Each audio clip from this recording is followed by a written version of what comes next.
Assalamualaikum warahmatullahi wabarakatuh. Selamat sore ibu-ibu semua. Gimana nih kabarnya hari ini? Alhamdulillah, saya senang sekali bisa berkumpul dan duduk bersama dengan ibu-ibu yang luar biasa di sini. Terima kasih sudah meluangkan waktu di sela-sela kesibukannya hari ini. Sebelum memulai, saya ingin kita tuh menatap sejenak ke ketumpukan plastik bekas belanjaan atau sisa bungkus makanan yang kita ikat rapi di plastik hitam lalu kita taruh di depan rumah setiap paginya.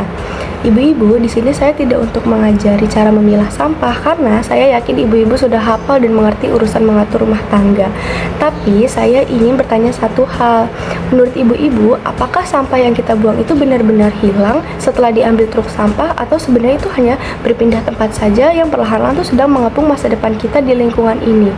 Lalu seberapa sering sih kita membeli sesuatu bukan hanya karena butuh, tapi karena lapar mata saja yang akhirnya tuh berakhir jadi beban dapur di kita sendiri.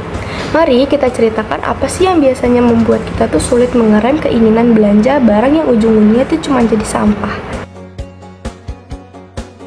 Saya memilih pembukaan seperti tadi karena dalam pendidikan orang dewasa, kita tidak bisa lagi menggunakan ceramah satu arah atau sistem bank yang menggurui. Alasan saya memilih kalimat tanya tersebut untuk memvalidasi pengalaman mereka sebagai pengelola rumah tangga utama. Saya tidak memulai dengan data ilmiah tentang volume sampah di Jakarta, melainkan dengan benda nyata yang mereka sentuh setiap harinya.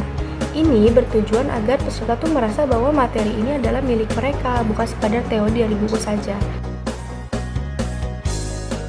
Nah, setelah praktik tadi mungkin jadi muncul pertanyaan kenapa saya memilih kalimat-kalimat tadi. Nah, intinya itu saya menggunakan cara berpikir Paulo Freire, yaitu belajar dengan cara berdialog dan saling berbagi masalah. Nah, ada 3 alasan sederhana di baliknya. Yang pertama itu menghindari jawaban benar atau salah. Saya sengaja mengajukan pertanyaan, apakah sampah itu benar-benar hilang? Tujuannya bukan untuk menguji pengetahuan ibu-ibu, melainkan sebagai pertanyaan reflektif. Saya tidak mencari angka atau data statis, tapi saya ingin memicu kesadaran akan dampak tindakan harian ibu-ibu di sini. Nah, di sini jawaban iya atau tidak itu dari jawaban mereka itu bukanlah fokus utama kami, melainkan alasan dibalik jawaban tersebut yang digali dari pengalaman nyata mereka itu sendiri. Lalu yang kedua yaitu membangun hubungan mitra setara. Saya sengaja menggunakan kalimat saya tidak datang untuk mengajari karena saya yakin ibu-ibu sudah hafal dan mengerti. Nah, kalimat ini tuh sengaja saya berikan karena masyarakat tuh sering sekali merasa sebagai objek yang tidak tahu apa-apa dan hanya bertugas mendengarkan.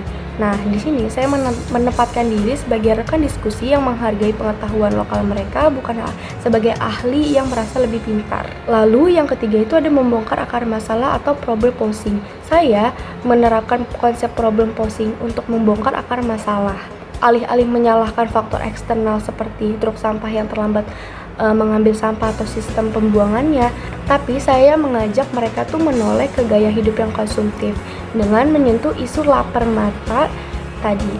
Nah, kita tuh mengajak peserta untuk memulai berpikir kritis terhadap pola konsumsi mereka sendiri sebagai penyebab utama masalah sampah di rumah mereka.